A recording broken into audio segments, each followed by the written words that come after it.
আসসালামু আলাইকুম।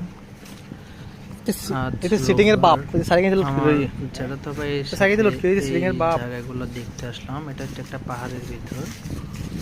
এই জায়গাটা আমি আসছি আজকে বিগত প্রায় 16 বছর পর আমি এই জায়গাতে আসা। 16 বছর আগে আমি সবসময় এই জায়গাতে আসতাম। এই জায়গাগুলো হচ্ছে আমার জ্যাঠাতো ভাইদের। সামনে যেটা আসতেছে সেটা হচ্ছে আমার জ্যাঠাতো ভাই। এটা বিশাল পরিমাণে এক সময় খাদা ছিল, ওইখানে প্রচুর পরিমাণ মাছ ধরতে আসতাম। এটা পাহাড়ের পাশে, মানে পাহাড়ে আসলে যখন দেখা যাবে কিছু কিছু টিলায় এখানে কিছু কিছু ঘর আছে। এই যে আমার জ্যাঠাতো ভাই উঠতেছে ওদের বাসায়। তো ওদের বাসা না, আমরা একটা পাবলিকের পাশে আসছি এই আর কি। সামনের দিকে আরও কিছু ঘর আছে। এই গভীর জঙ্গলের ভিতরেও কারেন্ট চলে আসছে, কারেন্ট আছে, কারেন্ট নিয়ে মানুষ চলাফেরা করতেছে পারতেছে। সব সব কিছু হচ্ছে আমাদের প্রধানমন্ত্রী শেখ হাসিনা থাকা অবস্থায় এই সুযোগ সুবিধাটা করে দিয়েছে।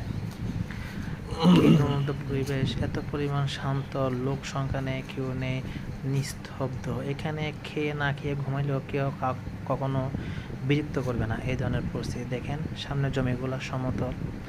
তো মাঝে মধ্যে এদিক ওদিক হাঁটাচলা করতে একটু ভালো লাগে। আসলে ঘর থেকে বের হয়ে না হওয়ার কারণে অনেক কিছু থেকে বঞ্চিত হয়ে থাকে। এইখানে আমরা ছোটোকালে এইখানে আপনার মাছের জন্য বসে, এখান থেকে আমরা তখন মাছ ধরতাম আমার জ্যাঠাতো ভাইদের সাথে। এই যে মাছের ইয়াটা নিয়ে যাচ্ছে আমার জ্যাঠাতো ভাই। পাশে যে জমি দেখছেন কত সুন্দর পরিবেশ বাইরে। এটা একটা হচ্ছে মসজিদ।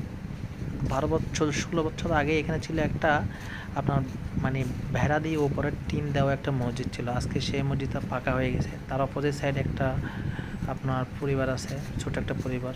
এত সুন্দর রোড দেখেন, কারেন্ট চলে আসছে। এই যে পাকা রাস্তা, মানে ইট দিয়ে বসানো পাকা রাস্তা আর কি।